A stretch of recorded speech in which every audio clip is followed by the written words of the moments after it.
ကျွန်တော်မိတ်ဆွေများမင်္ဂလာဗျဗျနော်တွားရင်လာရင်နဲ့ကြုံကြရင်နဲ့ရရတွေလဲတင်တာမတင်တာကြာနေပြီပေါ့နော်ဒါကြောင့်ကျွန်တော်လက်ရှိပဲခူးမြို့ကိုရောက်နေပါတယ်ပဲခူးမြို့ကိုရောက်ရင်းနဲ့ဒီရရနီလန်လေးဒီရက်ပိုင်းအတွင်းမှာကိုကျွန်တော်စီဘေးနေမေးတယ်အမေးများတယ်ပေါ့နော်များတဲ့ကိစ္စလေးတွေမှာမိတ်ဆွေတို့အသုံးပြုလို့ရတဲ့ရရနီလန်လေးတစ်ခုကျွန်တော်ပြောပြပေးခြင်းဖြစ်တယ်ပေါ့နော်အဲ့ဒါတော့တိန်နဲ့နေရင်းနဲ့လင်းနဲ့မရမကြခဏစကားတွေများနေတဲ့ကိစ္စမျိုးเนาะစကားများတယ်မခေါ်ဘူးစကားမပြောနိုင်ဘူးเนาะတချို့ဆိုရင်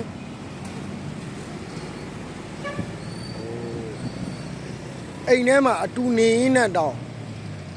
ထမင်းအတူတူလက်ဆောင်စားတော့ချင်းမရှိတဲ့အဲ့လိုကိစ္စမျိုးတွေတောင်ဒါဖြစ်တယ်ပေါ့เนาะ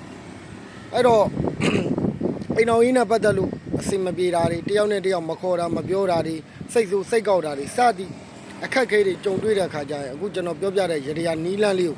ကတ်ကင်းသဘောမျိုးနဲ့ပြုတ်လုပ်ကြည့်ပါเนาะအစင်ပြေသွားပါလိမ့်မယ်အဲ့တော့ယောက်ျားအိတ်တဲ့ခေါင်းအောင်မိန်းမအိတ်တဲ့ခေါင်းအောင်ရှိတယ်ယောက်ျားအိတ်တဲ့ခေါင်းအောင်မှာ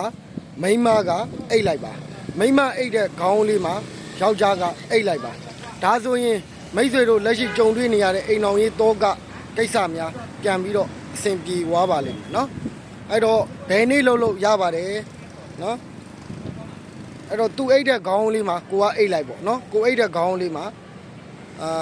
ကိုအိတ်တဲ့ခေါင်းမှာသူ့အိတ်ခိုင်းလိုက်သူ့အိတ်တဲ့ခေါင်းလေးမှာကိုအိတ်လိုက်ပေါ့ကက်ကင်းသဘောနဲ့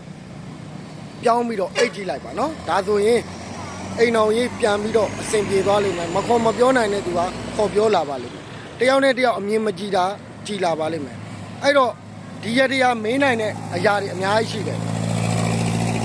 ဆရာရဲ့ဒီကိစ္စကဥပမာရောက်ခမနဲ့တမတ်နဲ့အစင်မပြေတာမျိုးလို့เนาะသို့မဟုတ်ဖေနဲ့ချွေးမနဲ့အစင်မပြေတာရောက်ခမနဲ့ချွေးမနဲ့အစင်မပြေတာစတဲ့ကိစ္စတွေမှာအသုံးပြုလို့ရပါတယ်เนาะအဓိကပြောချင်တာ၎င်းတို့အိတ်တဲ့ခေါင်းလေးကိုပြောင်းလဲပြီးအိတ်ချင်းဖြစ်မိမိမှာကြုံတွေ့နေသောအိမ်တော်ရေးတောကများအစင်မပြေတာများပြေလေဝါပါစေတဲ့เนาะဒီနီးလန်းလေးကိုအသုံးပြုပါဒါကျွန်တော်လည်းတွားရင်လာရင်လည်းဒီရက်ပိုင်းထဲမှာရရရာတွေကျွန်တော်လည်းမတင်ဖြစ်ဘူးเนาะလက်ရှိမှာကျွန်တော်ပဲခူးမြို့ကျွန်တော်ရောက်နေတာပေါ့เนาะပဲခူးမြို့ရောက်ရင်လည်းကျွန်တော်ဒီရရရာနီးလန်းလေးကိုကျွန်တော်တင်မေးခြင်းဖြစ်ပါတယ်เนาะအသုံးပြုကြည့်ပါ